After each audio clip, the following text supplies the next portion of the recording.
Nós vamos falar um pouquinho agora sobre um assunto muito importante que o apóstolo Paulo ele aborda com os coríntios. E eu creio que esse capítulo 13 de Coríntios, o apóstolo Paulo fala para os coríntios depois de muito puxão de orelha na igreja de Corinto. Porque a igreja de Corinto, ela era uma igreja bem problemática, mas era uma igreja do Senhor Jesus. O primeiro ponto que eu quero ressaltar é que, embora hajam problemas dentro da igreja do Senhor, o Senhor continua sendo o maestro dela e disciplinando a igreja conforme Ele queira. E Paulo, ele usa pelo menos 12 capítulos, e se você ler, você vai perceber que Paulo duramente chama a atenção dos coríntios, mas de modo muito duro. Ele começa falando lá no capítulo 1, só para você poder ter um retrospecto do que a gente vai falar. Paulo começa falando do capítulo 1 até o capítulo 3 sobre problemas de divisão na igreja. Ele começa reclamando que o pessoal da casa de Cloe está comentando com ele que a igreja de Corinto está se degladiando. Porque a igreja de Corinto, alguns dizem, eu gosto mais das pregações de Pedro. Outros dizem, eu gosto mais das pregações do Paulo. E outros dizem, eu já gosto mais do Apolo. E aí Paulo diz, mas espera aí, quem morreu por vocês? Foi Pedro, Paulo ou Apolo? Ou foi Cristo? Primeiro ponto que eu quero considerar com a igreja. Nunca olhe para o ser humano. Olhe para aquele que morreu por você e foi levantado. Problemas com irmãos na igreja não fazem parte de motivo para nós nos ausentarmos da igreja do Senhor. Problemas sempre acontecerão. Onde tem gente, vai ter problema. Quem morreu por eles não tinha sido Paulo. Quem morreu por você foi nosso Senhor Jesus Cristo. Então esse é o primeiro problema que Paulo tem que atacar para a igreja dos coríntios. E aí depois, ele vai caminhando, ele chega no capítulo 4, ele tem um problema que dentro da igreja também existem pessoas, umas julgando as outras. Umas julgando as outras. Isso também é comum dentro de qualquer grupo. As pessoas estão sempre suscetíveis a olhar o comportamento do outro, nunca o seu próprio. E aí o apóstolo Paulo diz, não julguem nada antes do tempo. Deixem o julgamento quando o Senhor Jesus se manifestar. Então, queridos irmãos, é um ponto também que nós precisamos relembrar.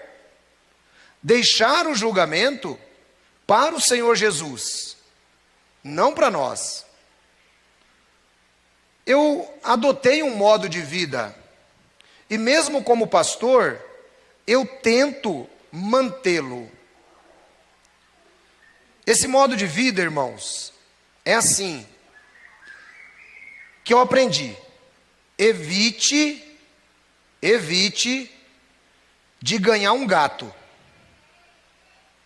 Evite. Quem tem gato aí? Levanta a mão. Ninguém, né? Ah, tá a irmã lá que tem um gato.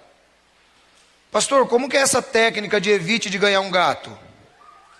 É assim, irmão. Da sua vida você não consegue cuidar. Se você quer cuidar do seu irmão, pega um gato que ele tem 7 vidas.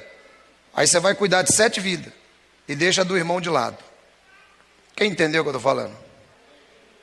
Que amém, micho, irmão. Vamos tentar de novo? para você entender, deixa a vida do irmão de lado. Fala comigo isso. Fala comigo isso. Deixa a vida do irmão de lado. Precisa de gato não, irmão. Ou precisa, pastor? Quer cuidar da vida dos outros? Pega um gato. Você vai ter 7 vidas para cuidar. Então, evite. O Paulo trata disso na carta aos Coríntios. Porque tem um julgando o outro. Paulo fala, não julga nada antes do tempo. Cuida só da sua... O pastor Felipe está dando risada aqui, ó. Cuida só da sua vida. Deixa do outro de lado. Aí no capítulo 5, o apóstolo Paulo está com um problemão dentro da igreja. O problema é que o cara se apaixona pela própria madrasta. E o Paulo fala assim, poxa, o problema está tão grave entre vocês, que nem entre o pessoal do mundo não tem esse problema aí. E aí o Paulo vai duramente, o Paulo, por conta própria, ele vai falar assim, expulsa esse cara da igreja. Depois no capítulo 2 de 2 aos Coríntios, Paulo se arrepende, porque o Espírito Santo de Deus não mandou ele fazer aquilo. Ele se arrepende e fala assim, olha, eu sei que eu fui muito duro, mas aquela pessoa também, se vocês deixarem do jeito que está e a gente perder ele na igreja, quem ganhou foi Satanás. Então Paulo fala, eu sei que eu fui duro, mas abraça ele de novo. Todos somos seres humanos, todos erramos. Essa é a fala de Paulo na segunda carta. Mas na primeira ele é muito duro. Depois ele vai entrar por um problema porque tá, o povo dentro da igreja de Corinto está um casa-separa violento. Não é? Parece algo em comum com o nosso sistema hoje? Não. Pessoal, casa, separa. O Paulo falou, está tudo errado isso aí.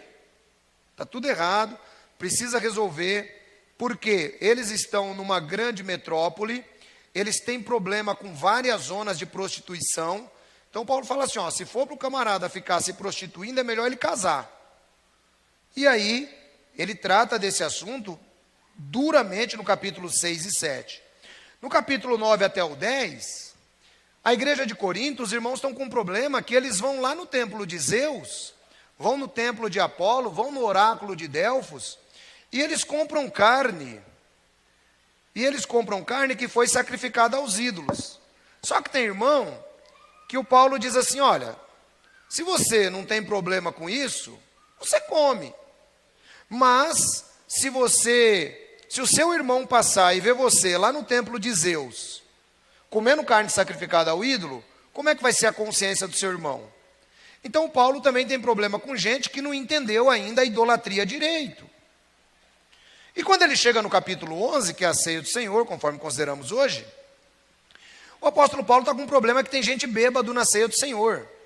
O cidadão chegava trocando os pés e queria participar da ceia.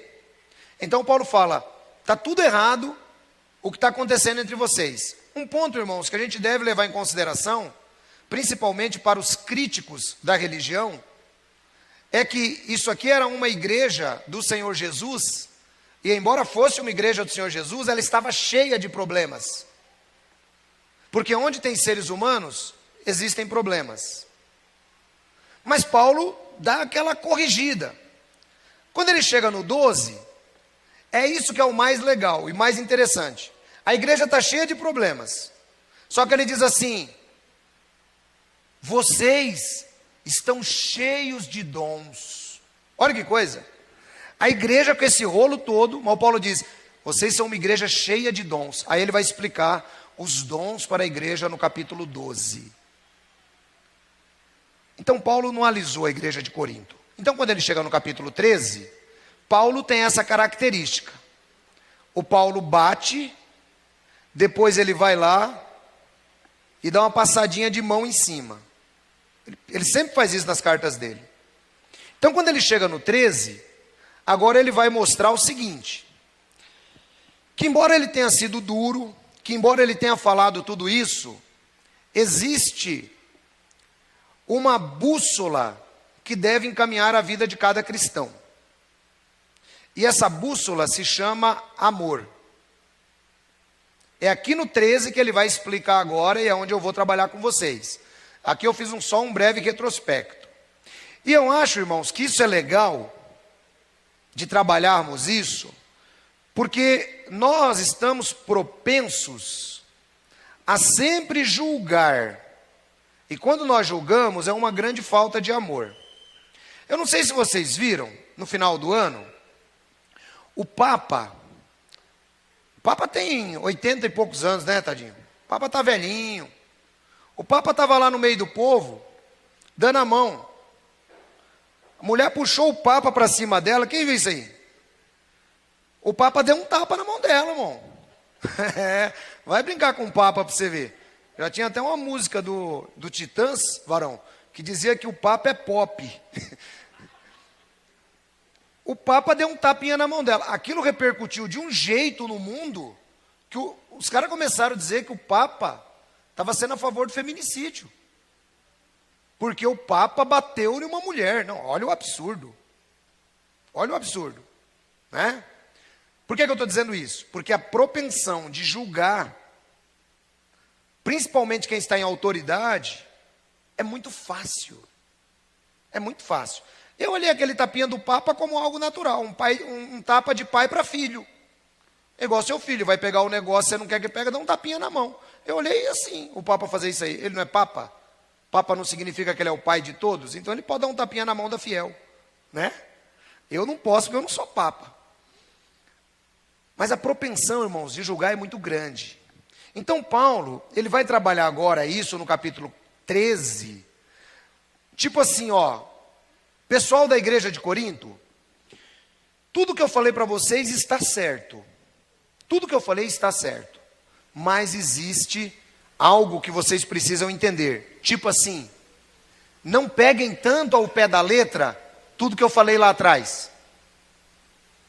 Resolvam o problema dos bêbados, resolvam o problema do homem e da madrasta, resolvam o problema das divisões, resolvam o problema de levar irmãos a tribunais, resolvam problemas dos ídolos, mas tem um caminho que eu quero ensinar para vocês. Essa é a ideia de Paulo agora. Irmãos, e se nós não nos nortearmos por esse caminho, nada vai valer do que nós fazemos. Nada. Nada. Quem está entendendo o que eu estou falando? Não vai valer nada. Se a gente não usar o amor como bússola que nos dê direção, nada vai valer na nossa vida. E é assim que Paulo começa. 13. Ainda que eu falasse a língua dos homens e dos anjos, e não tivesse amor, seria como um metal que soa, ou um símbolo, um sino que tine. Veja só. Se lembre que no capítulo 12, eu estou lendo Almeida, viu, varão? Estou lendo Almeida Revista Corrigida. Lembre-se que no capítulo 12, ele falou sobre os dons. Ele falou sobre os dons. Então agora ele diz assim, olha, ainda que eu falasse a língua dos homens, e falasse a língua dos anjos, tivesse toda a espiritualidade do mundo, mas se eu não tiver amor, eu vou ser apenas como um sino que tine. A ideia dessa expressão aqui na língua grega é a ideia de uma criança que pega uma lata e sai batendo. Quem já viu criança fazer isso? Torra a paciência, não torra, irmão? Pois é, o Paulo diz que se você for o homem mais espiritual do mundo, mas você não tiver amor, você é apenas como o bater de uma lata por uma criança. Então nós precisamos definir o que é amor. E é o caminho que eu quero encaminhar a Igreja Elim de Hortolândia para andar em 2020. Amor. Ainda que eu falasse a língua dos homens ou dos anjos, mas não tivesse amor, eu seria como um metal que soa, ou um sino que retine. Então, irmão, se você não tiver amor, não vale nada. Então vamos definir o que é amor. Primeiro ponto que eu gostaria de definir como amor é que amor, ele não é um sentimento quando se trata desta questão. Amor é uma opção. Por que nós podemos saber que amor é uma opção, pastor? É muito simples. Jesus disse assim: amai os vossos inimigos. Quando que vai brotar em você um sentimento para amar o seu inimigo? Alguém já conseguiu essa façanha? Alguém já conseguiu? Ai, como eu amo o meu inimigo. Como é lindo isso. Não faz, irmão. Não adianta. Então você tem que escolher amar. Você tem que escolher. Amar é uma opção. No caso dos inimigos, amar significa que você não deseja o mal para eles. Não significa que você tenha que ir lá na casa do seu inimigo, porque você pode tomar um tiro. Tem irmão que fala assim: falou que tem que amar o inimigo. Então, irmão, não é assim. Amar significa que você não pode desejar o mal para ele. Amar significa que você deve desejar que Cristo entre na vida dele. Isso é amar. Então, quando Paulo começa falando de amor, ele nos fala de um amor superior, que na língua grega é o amor agapó ou agape. Esse amor é o amor parecido com o amor de Deus para com a humanidade. Esse é o amor. Ou seja, Deus, ele não sentiu no coração de te amar. Ele te ama. E a Bíblia diz que ele nos amou enquanto ainda éramos pecadores. Deus não esperou você se converter para te amar. Ele te amou enquanto você ainda nem sonhava em se converter. Esse é o amor que Paulo está tratando aqui. Não é o amor romântico, o amor eros, que é o amor de homem para com mulher. É o amor fraternal. É o amor que faz com que você queira o bem. Então ele diz: se você não tiver esse amor, não vai adiantar nada. Então vamos tentar entender. Quem entendeu essa definição de amor aí, levante a mão para eu ter uma noção de como a igreja está andando. Levanta a mão quem entendeu essa definição de amor. Amém. Amar é opção. Amar é opção. E aceitar essa opção significa ser cristão. Porque quem não é cristão não vai aceitar essa opção nunca. Jamais. Nas nações, funciona assim: me bateu, eu bato. Me ofendeu, eu ofendo. Entre nós não será dessa maneira. Entre nós é diferente. Irmãos, e se nós não conseguirmos atingir essa diferença, e eu não tenho medo de falar isso para você. Se nós não conseguirmos atingir essa diferença, nada estamos fazendo aqui. Amar significa aquilo que nosso Senhor Jesus Cristo ensinou. Se você apanhar na face direita, faça o quê? Faça o quê? Dê à esquerda. É fácil ser cristão, irmão? Sim ou não? Não é fácil.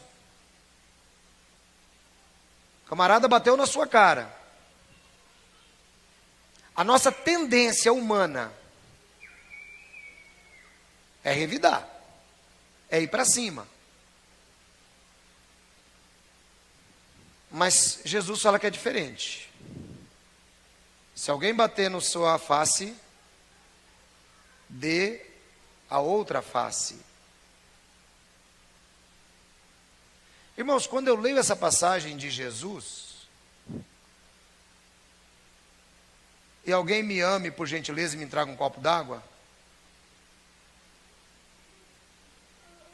é assim, quando eu leio essa passagem de Jesus, eu acho que é uma das passagens mais difíceis do cristão conseguir viver.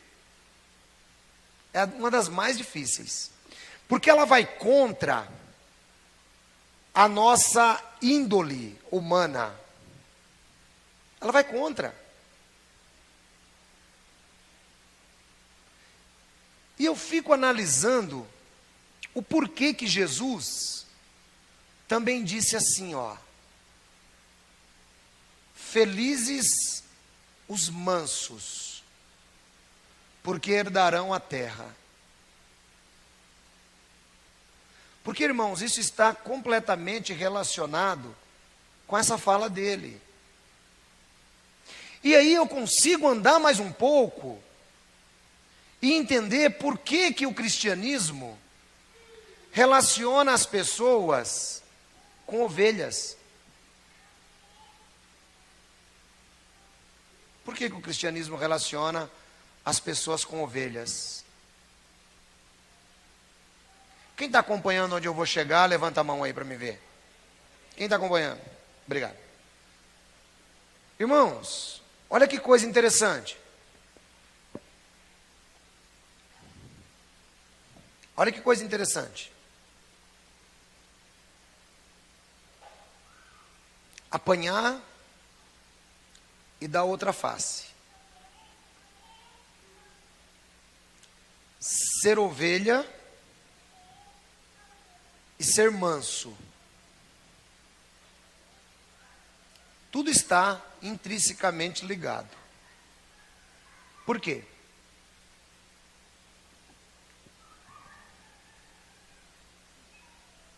O cristão não pode ser como uma fera, irmãos. O cristão não pode ser como uma fera. O cristão tem que ser como ovelha.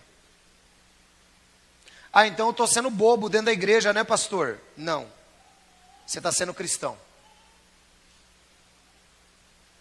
O conceito de ser bobo é no mundo. Aqui dentro da igreja do Senhor, eu estou sendo cristão. Os mansos herdarão a terra. Os mansos são ovelhas. Pega uma ovelha para você ver, irmão. Ovelha domável. A ovelha, você pega ela no colo. Tenta fazer o mesmo com o leão. Tenta fazer o mesmo com certos tipos de cachorro. Para você ver. Então, quando a Bíblia trata de amor, significa que nós precisamos nos revestir. Revestir de amor. Significa que nós precisamos usar o amor como uma roupa. Eu posso ter os maiores talentos do mundo. Os maiores. Mas se eu não tiver amor, não aproveita nada na minha vida. Esse é o primeiro ponto que eu gostaria que a igreja entendesse. Posso ouvir um amém? Amém. E amor é opção. Vamos para o segundo. Ainda que eu tivesse o dom de profecia e conhecesse todos os mistérios e toda a ciência, e ainda que tivesse toda a fé, de maneira tal que transportasse os montes, e não tivesse amor, nada seria. E ainda que eu distribuísse toda a minha fortuna para sustento dos pobres, e ainda que entregasse meu corpo para ser queimado, e não tivesse amor, nada disso me aproveitaria. Bom, vejam o nível onde Paulo chega. Que qualquer coisa que você ou eu façamos no mundo, sem amor, não vale nada. E isso daqui também vai completamente contra a nossa humanidade. Completamente contra.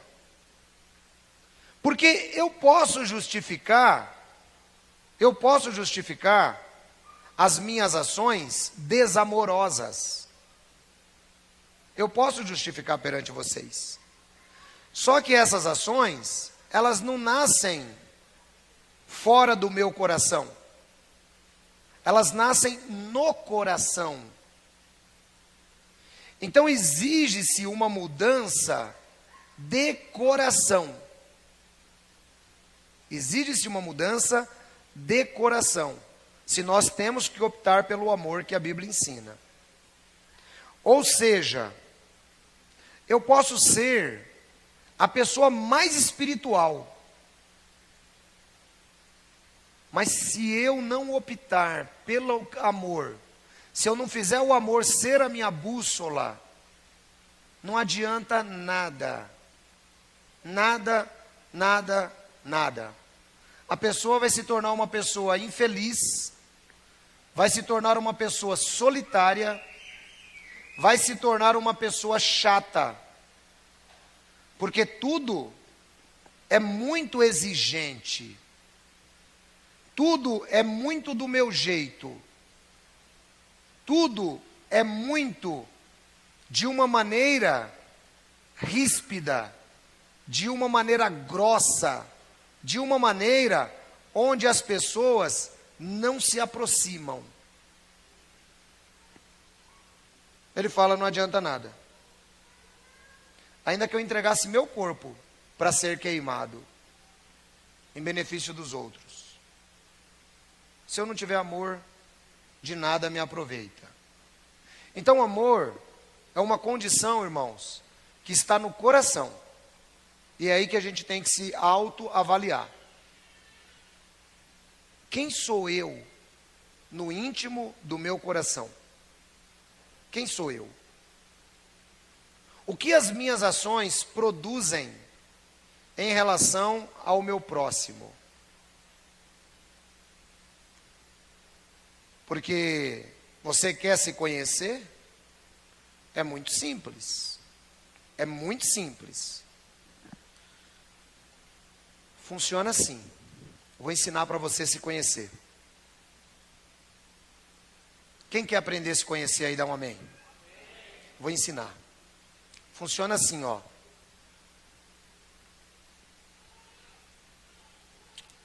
Alô, ancião. Alô. Meia-noite. Meia-noite. Alô, ancião. Alô. Ô, irmão, paz de Cristo, tudo bem? Tá, tudo bem. Ô, ancião, é o seguinte. Eu tô com um problema aqui em casa, rapaz. E eu precisava muito de uma ajudia sua. Ah, tá bom, que horas? Agora. Agora. Obrigado, varão, Deus abençoe. Agora. Então vamos lá para você se conhecer. Minha cabeça faz uma conta. Então a primeira pessoa que você tem que conhecer é a sua cabeça. Sua cabeça é uma pessoa à parte de você. Então sua cabeça faz uma conta assim, agora, meia-noite, o que será que esse irmão quer? Sim ou não? Aí o seu coração diz assim, puxa, mas se o irmão está chamando agora, é porque ele deve estar com necessidade. Sim ou não? É duas pessoas brigando dentro de você. Qual é a que vence? Qual é a que vence? A que vencer é você. Entendeu como é que você se conhece? A que vencer é você. Ah, também, meu, meia-noite. Deve ser besteira daquele irmão, viu? Ô, irmão, tá bom, vou orar por você. Vamos orar agora pelo telefone. Né? Esse é você, irmão. Um preguiçoso, desamoroso, que faz a obra de Deus de modo relaxado e que não se importa com seu irmão. Esse é você. Aquele seu coração que tentou ser você e não conseguiu, é o que Deus quer que você seja. É aquele que diz assim, o meu irmão está precisando de mim e eu vou atendê-lo. Quem entendeu como é que se conhece? Então, nos seus próximos conflitos, pegue o seu lógico, pegue o seu coração, e você verá quem você é. Talvez tem gente que já mediu aí e falou, meu Deus do céu. Não, meu Deus do céu, acabei de achar quem eu sou. Quem se identificou aí, dá um amém, igreja. Irmão, esse amém é de que você se achou na sua mente. Vamos tentar dar um amém aí para você se achar dentro do coração. Dá um amém aí, irmão, quem se identificou. Esse amém é melhor, irmão. Irmão, é assim. Isso aqui é o que o Paulo está dizendo. É o que o Paulo está dizendo. Se você não entender isso, meu irmão, em vão você está adorando. Está adorando em vão. É necessário que você aprenda a contabilizar de verdade quem é você versus o seu coração. São duas pessoas trabalhando dentro de você. Quem sabia disso aí? Levanta a mão. Alguns irmãos, né? São duas pessoas trabalhando em você. Uma não presta. São duas também trabalhando dentro de mim. Uma não presta. Mas tem uma que eu posso treinar para ela ficar boa, à luz da palavra de Deus, a Bíblia. E toda vez que a sua resposta vem de bate-pronto, significa que você não entendeu nada do que é ser cristão ainda. Você não entendeu nada. Amar é opção. Amar é imitar Deus. Amar é deixar alguns direitos de lado. Amar é entregar-se pelo próximo. Isso é amar. Toda vez que a sua cabeça pensar o contrário, você consegue identificar quem você é. Mas não fica triste não, irmão, quando você identificar que você não presta. Fica tranquilo. Pensa assim, ó. Esse aqui quer ser eu. Mas eu não sou esse, eu sou esse. Eu vou lá atender o irmão. Mas aí o diabo vem e fala assim, se for para fazer contra a vontade, também é melhor não fazer. Né?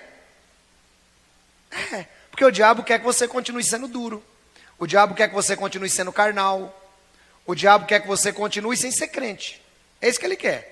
Não, se é para fazer contra a vontade, eu não estou sentindo no meu coração. Porque o crente, irmãos, o crente é fantástico. É o cara mais fantástico que eu conheço no mundo, é crente. Ele arruma desculpa para tudo. Para tudo que você imaginar, o crente arruma desculpa. Quando ele não quer fazer as coisas, ele diz que Jesus está tocando no coração dele para ele não fazer. É desse jeito o crente. Agora, quando ele quer fazer, Jesus não precisa nem tocar no coração dele. Mas ele diz que Jesus tocou também. Jesus está tocando no meu coração, né? O irmão me chamou para ir numa churrascaria. Você acredita? Eu estou sentindo que Jesus está tocando, que é para mim ir. Pode ser que eu estou causando um benefício na vida do irmão, né? Aí Jesus toca no coração. Comer um churrasquinho, tomar uma cervejinha, né? Aí o irmão vai. Agora, para ajudar o irmão, Jesus não toca de jeito nenhum, rapaz. Então, irmãos, não vos enganeis. O discípulo Tiago diz que aquele que diz que é cumpridor da palavra, mas ele não age de acordo com a palavra, ele é apenas um ouvinte. Um ouvinte esquecidiço. É alguém que chega, olha a sua fisionomia no espelho e vai embora.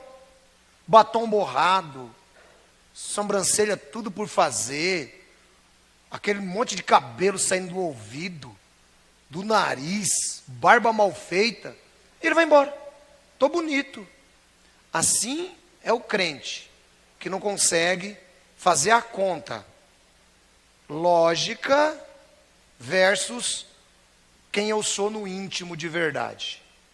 Irmão, não fique triste não se você se achou nesse sermão. Não fique triste. Alguém se achou nesse sermão? Levanta a mão. Eu me achei. Eu primeiro falo para vocês. Falo para mim primeiro. Eu não fico triste. Porque tem horas, irmão, que eu também me pego brigando. Eu também me pego brigando. Não pense que é só você não. E eu sou o que mais me pego brigando. Porque vocês recebem o telefonema um do outro de vez em quando para alguma coisa. Eu recebo telefonema de todo mundo para alguma coisa quase sempre. Então eu também me pego brigando. E aí eu falo, não. Sabe? Porque se eu deixar na minha cabeça, eu vou querer meu conforto. Eu vou querer não gastar dinheiro. Eu vou querer tudo, menos te atender. Quem entendeu o que eu estou falando? A gente é assim, irmão. Eu vou querer tudo isso aí. Agora, se eu parar e pensar, não. Esse é um exercício, irmãos, que eu passei a fazer na minha vida. Esse é um exercício que eu passei a fazer na minha vida. E claro, eu não sei como é que vocês praticam isso. Eu passei a praticar isso. E alguém que é muito próximo de mim, que eu ensinei a praticar isso, foi o pastor Anderson, que graças a Deus, entendeu? Adotou essa visão, e é a visão que eu quero que a igreja também passe a adotar. Passar a entender. Não importa, irmãos. Se alguém está te chamando, ame essa pessoa. Se alguém está te pedindo, faça. Jesus Cristo disse, não se desvie daquele que pede. Isso é amar. E aí o texto prossegue assim, ó. O amor é sofredor, é benigno, o amor não é invejoso, o amor não trata com leviandade, não se ensoberbece. Bom, primeira palavra aqui que o apóstolo Paulo trata é que o amor, ele é sofredor. Então vamos tentar entender essa palavra que Paulo trata. Essa palavra, irmãos, na língua grega, ela tem alguns significados. O primeiro, sofredor. O amor é sofredor. Fala comigo aí, o amor é sofredor. Então agora você vai entender o que é ser sofredor. Não é que você tem que ficar sofrendo. Ai meu Deus, como estou sofrendo por ser amoroso. Quem poderá me ajudar? Não, esqueça isso. Vai entender agora. Primeiro, ter um espírito paciencioso, que não perde o ânimo. Essa é a primeira parte. Um espírito paciencioso que não perde o ânimo. Pergunta para você mesmo. Não é? Quando você desiste de ajudar alguém, quando você perde a paciência em ajudar alguém, quando você não tem esse ânimo em ajudar alguém, você não está sendo amoroso. Então, o amor é o contrário disso. O amor persevera pacientemente e bravamente ao sofrer infortúnios e aborrecimentos. Olha que coisa interessante. O amor persevera pacientemente e bravamente quando ele sofre infortúnios ou quando se aborrece. O que quer dizer isso, irmãos? Que a nossa tendência, quando nós nos aborrecemos, logo é desistir, logo é brigar. Não, se você tem esse tipo de amor que é sofredor, você persevera. Você persevera. Eu já citei, às vezes o irmão tem um atrito com outro na igreja. Como já aconteceu aqui comigo. Bom, a primeira coisa que o irmão faz é assim, eu não vou mais na igreja. Não é assim? E isso não é aqui, isso é em todo lugar, isso é universal. O que mostra que o crente não entendeu nada. Por quê? O amor, ele persevera diante dos aborrecimentos. Ou seja, diante da situação ruim, eu vou fazer a opção de amar. Eu vou fazer a opção de amar diante da situação ruim. O terceiro ponto, o amor, sendo sofredor, significa que ele é paciente em suportar as ofensas e as injúrias de outros. Irmão, você está vendo como o amor é tudo contrário da gente? Quem está conseguindo entender isso aí? Dá um amém. É completamente ao contrário da gente. Completamente. O irmão Ed me ofende. Eu não tenho paciência. Eu já vou para cima. É desamoroso. Irmão, você sabe que eu cheguei numa conclusão de Paulo, que Paulo não fala, mas eu vou falar? E talvez, alguém diga, puxa vida, o cara quer falar mais do que o apóstolo Paulo. Não. Eu aprendi com o que Paulo ensinou. E eu consegui fazer uma definição muito boa de amor, varão, baseada aqui no que Paulo disse. Sabe qual que é? Sabe qual que é? Em inglês, essa expressão é shut up. Shut up. Alguém sabe o que significa isso? Fala, Felipe. Cale a boca. É a melhor definição do amor, irmão. Cala a boca, fica quieto, engole, vai para casa, põe joelho no chão, pensa, pede para Cristo para você ser um pouco mais sofredor, porque quando você estiver no novo mundo de Deus, você vai ter que ser dessa forma. Aprende a exercitar, shut up, cala a boca, aprende isso. Nós, como homens, não temos essa característica. Comigo é assim, hein, pastor? Falou, tomou, hein? É desse jeito, né, varão? É, desse jeito. Falou, não aguentei também não, hein, pastor? Falou de lá, já mandei de cá. Não, irmão. Isso não é amoroso. Isso não é amoroso. Essa aqui é a definição do léxico grego de Strong, a definição da raiz da palavra que eu estou mostrando para vocês. A palavra tal qual foi escrita, não é eu que estou inventando não. Suporta as ofensas e as injúrias dos outros.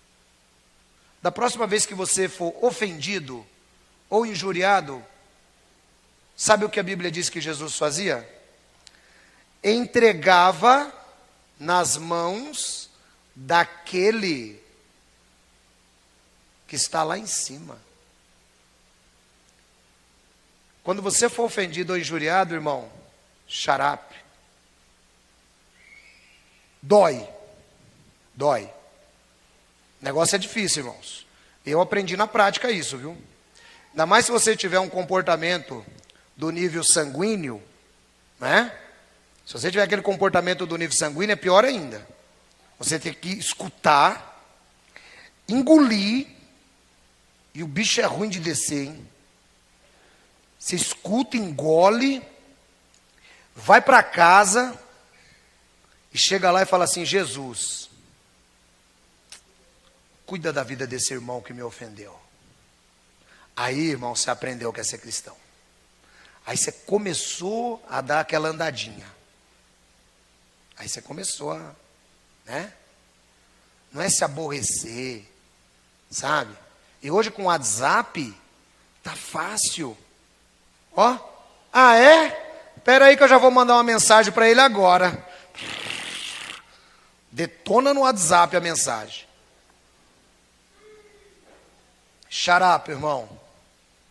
Quem aprendeu inglês aí hoje, dá um amém. Shut up. Outro ponto do sofredor. Eu queria abordar o capítulo todo, mas não vai dar tempo não. Shut up, do sofredor. Olha aqui, irmãos, o outro ponto do amor. Presta atenção aqui. Ser moderado. Moderado. Tardio em vingar-se. Moderado. Tardio em vingar-se. Vingar, às vezes, irmãos, não é dar um tapa na cara do cidadão. Vingar, às vezes, é a rapidez da resposta. Diz a Bíblia que todo homem tem que ser rápido no ouvir. Ouça bem. Vagaroso no falar. E vagaroso no furor. Você está vendo por que o Valdeci tem dificuldade de colocar os textos lá, Varão? É por isso que o texto está aqui e a gente vai citando. Vagaroso, rápido no ouvir, vagaroso no falar, vagaroso no furor, porque o furor do homem não produz a justiça de Deus. Então, irmão, a gente tem que aprender, moderado, tardio em vingar-se. Tenha calma. Tenha calma. Irmão, eu vou dizer uma coisa para você. Olha, é a melhor forma de viver. E depois que você começa a praticar isso, que isso aqui tem que ser praticado, viu? Isso aqui tem que ser praticado, não é assim não. Você vai chegar em casa, vai orar, e Deus vai mandar para você uma forma de você ser o cara mais paciente do mundo. Aliás, eu sempre digo o seguinte, nunca peça paciência, porque Deus vai lhe exercitar na paciência. Não é?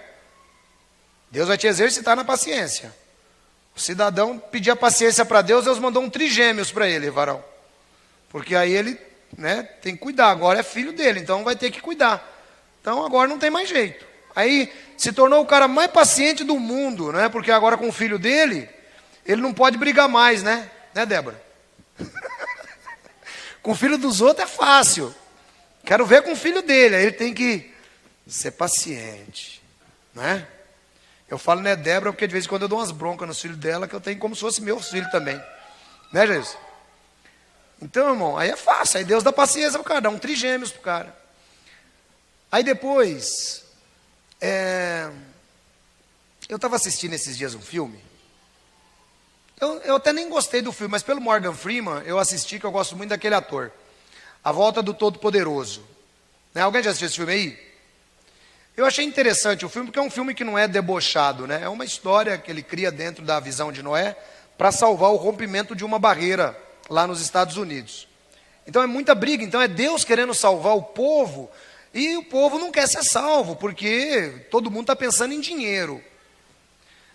E aí ele pega um cidadão lá que é um deputado, e ele vai... E ele transforma esse cara no Noé moderno.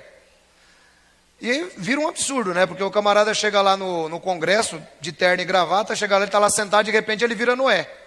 A barba cresce, ele fica com roupa de Noé, tal, tudo aquele negócio lá. E a mulher dele acha que ele está louco, pega os filhos e vai embora. E aí depois ela encontra com o Morgan Freeman, né, que faz o papel de Deus na história. E aí ele fala para ela assim... Ela fala, meu marido ficou louco, tal, ele agora pensa que ele é Noé, vai vir um dilúvio, não sei mais o que, tal, toda essa história. E aí ele faz algumas perguntas para ela, interessantes, entre elas essa: você já pensou que você nunca deveria pedir paciência para Deus? E eu lembrei disso, né? Por quê? Pedir paciência para Deus, irmão, Deus ele vai te exercitar. Quando ela entende que ela vivia pedindo paciência para Deus, ela volta e vai ajudar o marido lá na arca, né? Então eu achei interessante aquele filme, porque quando nós exercitamos, é exercício, você vai ver que você passa a viver melhor, e é mais gostoso. Tem hora que você falha, tem horas que o ser humano quer falar mais alto, tem horas que quer, né? Mas, um dia eu vou contar uma coisa para vocês, eu não me envergonho não, né? Se tem uma coisa que eu agradeço a Deus, irmãos, é de ser quem eu sou e como sou. Porque comigo eu sou igual o Filipe. É um judeu em que não há fraude. Aquele que Jesus olhou debaixo da figueira. Um dia, irmão, eu estava no trânsito. Eu estava indo fazer uma entrega. Eu estava indo fazer a entrega de um livro lá em... aquela cidadezinha que tem perto de Jundiaí, Itupeva. Estava indo fazer uma entrega de um livro lá em Itupeva. E aí, irmãos... Vocês sabem que eu sou ligado no 380, né? Alguém sabe disso? Eu sou ligado no 380. E eu estou indo lá para Itupeva fazer entrega, e tal, e não sei o quê. Aí peguei esse estradinha de Itupeva, veio um cara e me fechou, né?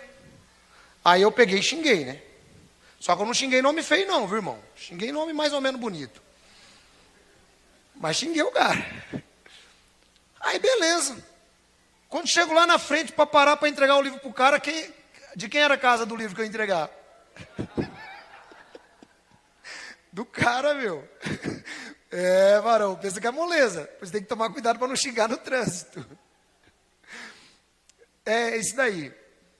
Não, é verdade, isso aí é verdade mesmo. Um outro dia aconteceu a mesma coisa, só que já não fui eu. Aí eu fui ofendido. Isso foi aqui em Hortolândia. O cara passou, ele achou que eu fechei ele. Aí eu peguei, fui embora, ele cruzou comigo e deu o dedo. Foi. Aí eu olhei e falei assim, que cara mal criado. Chegou lá na frente, o farol fechou. Eu abri o vidro. Tipo naquela, né? Que nem o Tiririca. Qual foi, por que é que tu tá nessa? Abri o vidro, irmão. O cara abriu também, era um pastor. Era um pastor amigo meu, varão. Aí eu olhei e falei, pastor. Ô, pastor, joia. Irmão, você entendeu? Então o crente precisa vigiar. Crente precisa vigiar, irmão. Então você tem que exercitar. Porque senão, você fica desse jeito aí. Entendeu? Eu, depois dessa daí de Itupeva e depois dessa do pastor, eu passei a exercitar mais. Mas de vez em quando a gente dá umas gafes. Vamos lá. Então, o amor é longânime. Ele é tardio para irar-se e tardio para punir. Irmãos, nós temos uma mania, principalmente dentro da igreja evangélica, que é assim, ó, pastor não resolve tal assunto. Já passou por isso, pastor? O pastor não resolve, nunca vi um negócio desse. Como é que o pastor mole? No púlpito é muito bom, fala que é uma beleza. Na hora que precisa resolver, não resolve nada. Irmão, quando você fala isso de mim, eu só quero te agradecer. Sabe por quê? Porque você só me convence que eu estou agindo com amor. Porque eu não tenho que ter pressa para disciplinar, nem para punir ninguém. Eu não tenho que ter essa pressa. Isso não faz parte do conceito. E isso vale para os meus amigos pastores que estão aqui também. Nós não temos que ter pressa para punir ninguém. As pessoas não são servos nossos. São servos de Cristo. Então, o amor sofredor, ele também não se apressa em ficar punindo. Ô pastor, tem que resolver esse problema porque o irmão Belo me ofendeu. Então, irmão, vai lá e conversa com o irmão Belo. Resolve lá com ele. Né? Vocês dois, que nem a Bíblia ensina. Né? Se o teu irmão cometeu um pecado, vai lá, conversa com ele. Se te escutar, ganhaste o teu irmão. Se não te escutar, leva 2 testemunhas. Se não escutar as 2 testemunhas, seja ele considerado para ti como um cobrador de impostos ou um publicano. E alguém diz, está vendo? Agora eu tenho que rejeitar o irmão, porque ele não me ouve. Está errado. Ser tratado como cobrador de impostos ou publicanos, sabe o que significa isso? Significa que você tem que amar mais a pessoa que te ofendeu. Porque o emprego de Jesus era amar o cobrador de imposto, era amar a prostituta, era amar o publicano. Então, quando a Bíblia diz assim, seja ele para ti como um publicano, significa você agora vai ter que exercitar mais o amor com ele. Entendeu? Então é melhor você parar no primeiro passo. Se o teu irmão cometeu um pecado, vai lá expor o pecado entre ti e ele só. Pelo menos você não vai ter que ficar exercitando mais nada. Resolve com ele na primeira. Não deu, irmão, sai fora. Porque se você continuar, você vai ter que fazer o exercício de amar ele mais do que você já amava. E se não amava, vai ter que amar. Então o amor é sofredor, ele é benigno. Ele não se ensoberbece, ele não é invejoso. Olha que fala interessante aqui, irmãos. Ele não se ensoberbece, né? A ideia aqui é que o amor, ele não se gaba. O amor, ele não fica criando firulas, enfeitando porque eu sou o melhor, sabe? Causando inveja nos outros e tampouco sendo invejoso. Sabe por quê, irmãos? Esse texto aqui, ele é um texto que eu vejo o ser humano, eu vejo você dentro dele, e nós odiamos esse texto. Se nós pudéssemos, nós arrancaríamos da Bíblia esse texto. Sabe por quê? Porque esse texto ele vai exatamente de encontro com o que eu sou e com o que você é. Seres humanos. Ah, mas diga a alguém que você é invejoso. Eu invejoso? Só o seu coração é que sabe, meu irmão. Só o seu coração é que sabe. Ninguém mais sabe. É por isso que eu digo que, ao mesmo tempo que é fácil ser cristão, é difícil. Porque ser cristão é um jogo de quem você é no coração o tempo inteiro. Quem eu sou no meu coração? Quem eu sou no meu coração? E nós não precisamos ir muito longe. O Senhor Jesus, Ele conta uma ilustração. Ele diz assim: 2 homens subiram para orar. Um era um publicano. E o outro era um pastor. Era um fariseu. Era um bispo. Era um apóstolo. Qual título que tem mais? Tem um monte, né? Ele era qualquer coisa. Então ele vai lá e diz assim: Senhor, eu te agradeço porque eu não sou como o resto dos homens, fornicadores, impostores, adúlteros, ladrões, e tão pouco como esse, ó, o senhor está vendo aí, ó, cobrador de impostos. O cobrador de impostos simplesmente diz: Senhor, tem misericórdia de mim porque eu sou pecador. Tudo isso que esse cara falou eu sou, mas só posso pedir misericórdia.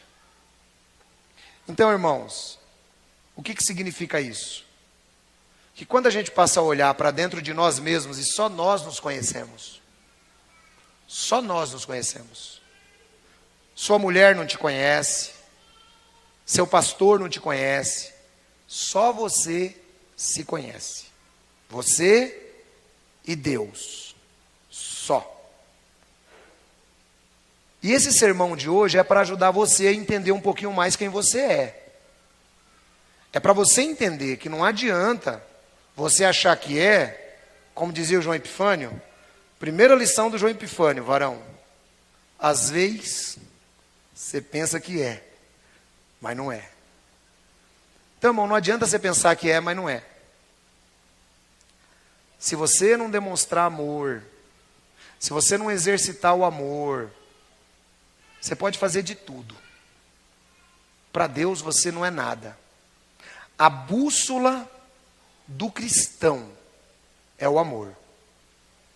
E ter amor significa tudo isso que eu estou mostrando para vocês. A gente vai finalizar aqui nos próximos versículos.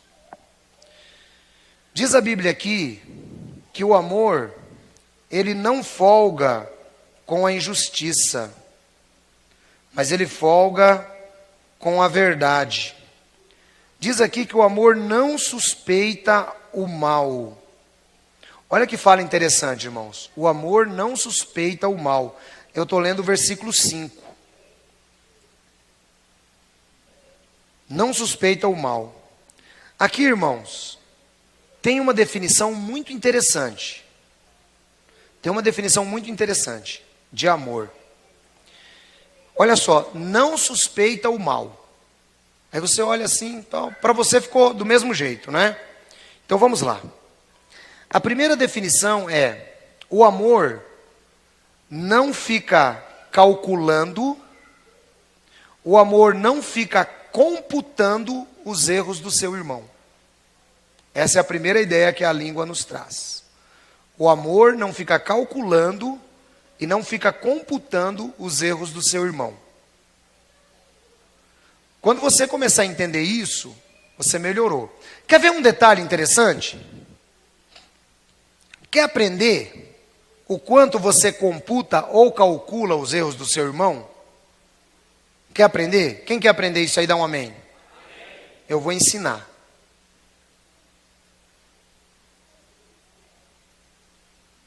Eu tenho uma discussão com o pastor Anderson. Aí a gente chega, acabou a discussão, maravilha. Quantas vezes ele vai falar de mim para os outros? Ou quantas vezes eu vou falar dele? Toda vez que o nome dele aparecer na minha boca, eu estou sendo desamoroso. Toda vez que o meu nome aparecer na boca dele, ele está sendo desamoroso. O amor não computa o mal. Acabou, acabou. E uma outra coisa, irmãos, que eu acho interessante, que nós precisamos ter.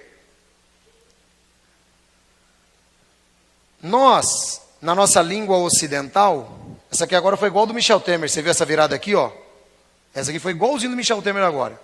Nós, na nossa língua ocidental, na nossa língua ocidental, irmãos, é assim: se eu ofender o Roberto, eu tenho que pedir desculpa, não é assim? Sim ou não? Na língua da Bíblia, sabe como que é? Se eu ofender o Roberto não precisa esperar eu pedir desculpa para ele, não. A Bíblia diz que ele tem que me perdoar. Perdoai liberalmente uns aos outros, se alguém tiver razão para queixa contra o outro. Eu tenho razão para a queixa dele, então eu perdoo. E uma coisa, irmãos, que eu sempre tenho dito: às vezes eu saio um pouquinho do tamanco, quando eu peço desculpa, e a pessoa começa a querer ficar se justificando, porque para mim desculpa é a última instância, é a última. Não tem, porque eu acho assim, quem está pedindo desculpa, já entendeu tudo que errou, sim ou não? Aí o cara chega assim: desculpa aí, viu, pastor Roberto? Aí o pastor Roberto fala assim: desculpa, mas só que você tem que ver. Aí começa aquele sermão. Irmão, aí eu perco a paciência, eu perco o amor. Aí eu perco o amor quando é assim. Porque se eu já estou pedindo desculpa, eu já entendi que eu errei. Sim ou não? Então eu não preciso de sermão mais. Eu cresci aprendendo isso. Minha mãe sempre falou: quem reconhece o erro não merece castigo. Então, uma vez que você pediu desculpa para o irmão, isso faz parte dos bons costumes, da educação, acabou. Ô meu irmão, desculpa, viu? Ô irmão, fique em paz, acabou o assunto. E acabou mesmo. É assim que a Bíblia mostra aqui, nessa parte de não suspeita o mal. Ele não fica contando, não fica computando, não fica calculando, não fica conferindo. Ele não leva em conta. E essa palavra, irmãos, ela tem uma relação direta com aquela fala de Jesus, de se o seu irmão pecar contra você 7 vezes, Senhor, então até quantas vezes devo perdoar meu irmão? Porque, irmão, ó, vou te dizer, é só você lendo a Bíblia e entendendo, que você vai ver na maravilha do que é a palavra de Deus. Eu estou citando Mateus 18, quando Pedro diz: então quantas vezes devo perdoar meu irmão? O Pedro está falando isso dentro do contexto, depois que Jesus falou para ele, dizendo assim, ó, seja para ti como um publicano. Então publicano você tem que perdoar mais. Então Pedro entende isso e fala assim: Senhor, então peraí, então até quantas vezes eu tenho que perdoar meu irmão? Já que agora eu tenho que olhar ele como um publicano. 7? Não 7, te digo 70 vezes 7. Ou seja, não fique contando quantas vezes você perdoou. Não fique contando, porque você vai simplesmente estar demonstrando que você é uma pessoa desamorosa. A palavra ainda continua. Não considerar todas as razões para concluir. Porque às vezes, irmãos, nós temos a tendência, o irmão só deu uma erradinha contra a gente. Uma erradinha. Sabe o que a gente costuma fazer? É assim, ó. Mas eu estou pensando aqui que não é só aquilo que o Carlinhos fez. Agora eu vou tentar descobrir. Não, irmão, desamoroso. Completamente desamoroso. Ele não calcula. Ele não calcula. Essa palavra, ela lida com a realidade. Aqui ele dá um exemplo que ele diz assim, ó. Ela lida com a realidade da seguinte maneira: se eu, o considero que na minha conta bancária tem R$25, ela tem R$25. Do contrário, eu estaria me enganando. Esta palavra refere-se a fatos, não a suposições. Então, o amor não suspeita. Veja que ele coloca aqui a raiz da palavra de uma maneira matemática. Ou seja, se o irmão Carlinhos falou para mim assim: ancião, você me desculpa por isto. eu tenho que desculpar ele por isto. Eu não tenho que ficar fazendo conta dizendo, foi isto, mas não foi bem isto, porque poderia ter sido isto, poderia ter sido aquilo. E as grandes discussões, os grandes problemas, as grandes faltas de amizade, irmãos, elas vêm exatamente quando nós passamos a fazer suposições na vida das pessoas. Então a gente começa a supor, né? O cara chega em casa meio chapado. Algum dos irmãos já chegou em casa chapado quando era do mundo? Porque hoje eu sei que os irmãos não chapam mais, né? Tem algum irmão que já chegou chapado aí quando era do mundo? Olá, 1, 2, 3. Você não levanta... Ele já não chegou, Miriam? Também? Chegou também, não levanta a mão, rapaz. Ô, irmão. Você vê como é que são as coisas, varão? O cara chega chapado e não levanta a mão, não. Se é coisa boa, ele é o primeiro. Levanta a mão. Irmão, o cidadão chega chapado em casa. Agora não chega mais. Graças a Deus que agora se converteu a Cristo. O cidadão chegava chapado em casa. Como é que a mulher faz? Prepara a cama. Oh, meu amor, que bom que você chegou. Embora você esteja assim, tão com um cheiro de etílico, né? Vem pra cá. É assim, varão, que recebe? Era assim? É assim, varão? Não, né? Recebe, braba, ainda falando. E não deve ter ficado só bebendo não, hein? Acho que estava com aquelas... né? Ainda coloca, né? Tipo assim, então suspeitando. Tá vendo? É essa a ideia que a Bíblia dá. Que o amor não aceita isso. O irmão chegou chapado? Chegou só chapado, acabou. Esquece o resto. Falou, pronto. Então, irmãos, dentro da nossa vida cristã, nós temos que aprender a praticar o amor. Praticar. É fácil? Nem um pouco, irmão. Eu sei que alguns de vocês vão sair daqui tristes hoje. Sei disso. Eu, como Paulo, de vez em quando conto uma historinha para o irmão dar risada, porque o irmão está triste, varão. Eu sei que vocês vão sair tristes. Só que tem uma coisa, Dr. Shedd, que para mim foi uma das maiores personalidades do século XX, Dr. Shedd dizia uma coisa, e eu aprendi com ele porque ele foi meu professor. Ele dizia assim, ó, que toda vez que você vai no culto, e você sai rindo muito, esse culto não serviu de nada para você. Mas toda vez que você vai no culto, e você se encontra com você, e você tem até vontade de chorar, esse foi o melhor culto da sua vida. E é verdade, irmãos. Procura uma igreja que tem coragem de falar para você o que eu estou pregando aqui hoje. Procura. E eu prego, se o irmão não quiser vir a semana que vem também, eu não posso fazer nada, irmão. É você e Deus. Quem entendeu o que eu estou falando?